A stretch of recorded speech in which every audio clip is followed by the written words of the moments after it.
The Savoy Hotel. It's a 120-year-old London icon. And a few years back, it took what might be the biggest gamble in its entire history. It shut its doors completely, for 3 years, for one of the most expensive hotel makeovers the world has ever seen. So let's dive into the story of this massive gamble and find out what it really takes to bring a legend like this back to life. So, what was the final price tag for all this? A jaw-dropping £220 million. To put that in perspective, that's more than double the original budget. It just goes to show you the absolutely immense financial stakes of this gamble. And for 3 whole years, this iconic hotel was just dark. That's over 1,000 days for the pressure to build, for the anticipation to grow, all leading up to a reopening that everyone agreed had to be nothing short of perfect. And the team that was supposed to deliver this perfection? Well, it was a brand new army of 600 staff. And get this, most of them had never even worked at the Savoy before. You know, you can control the construction, but the people, that was the biggest wild card in this whole thing. This quote from head butler Sean DeVaron just says it all, doesn't it? He said this to his team right before the hotel's owner was due to arrive.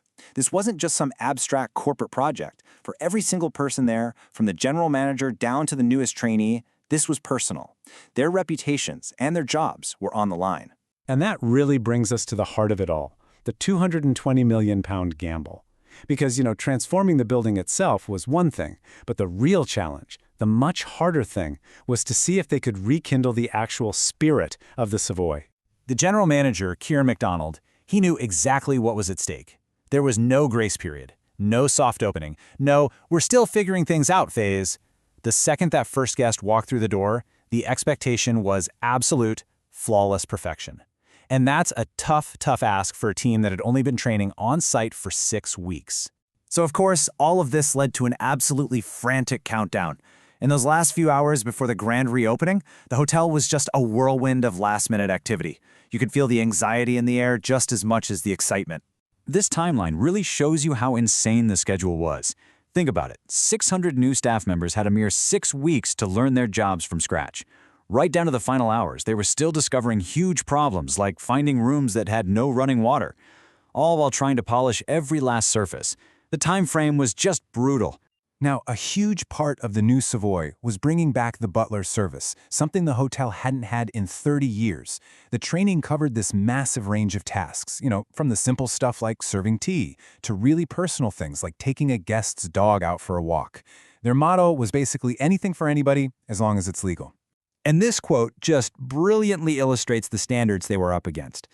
So the tasks might seem straightforward, right? But head butler Sean DeVaron's expectations were ferocious. Here he is yelling at a trainee named Ollie for literally just touching a freshly pressed shirt. Every single detail, right down to the sweat on a trainee's hand, was under a microscope. And then the day arrived. The performance began. The goal was to present this flawless, effortless, magical experience to the guests.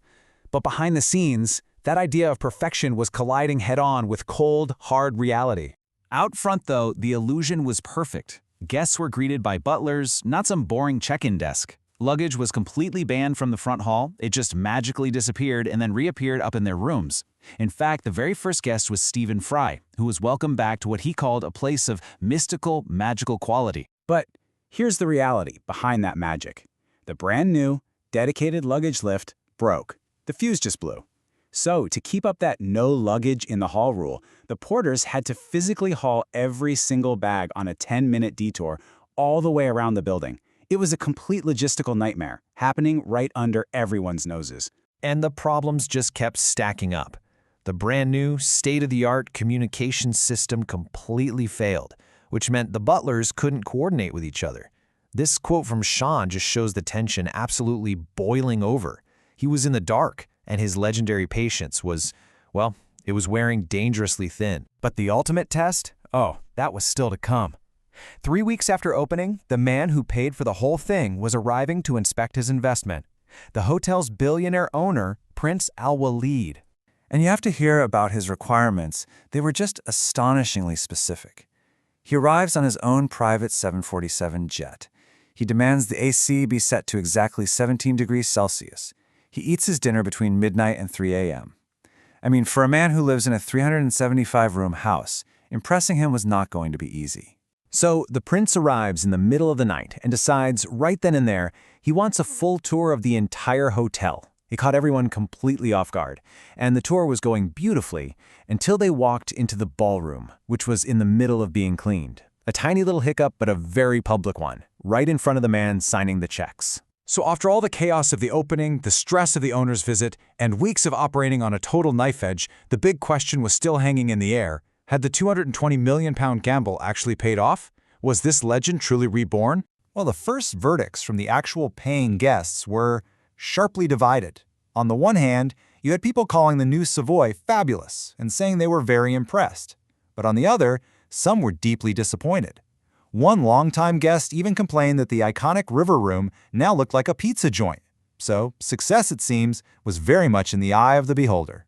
I think General Manager Kieran McDonald's reflection really sums up the whole ordeal. He said it was such a grueling process that you couldn't pay him enough to go through it again. But, as he put it, we're through it now. The hard part was over. The foundations were finally laid for the Savoy to once again be one of the greatest hotels in the world. Which leaves us with this one last thought. The physical transformation? A success. The owner? He was satisfied. But like Kieran himself said, the much more difficult thing is to rekindle the spirit of a place. Have they actually managed to capture that intangible, mystical quality that made the Savoy a legend in the first place? That right there is the real £220 million question.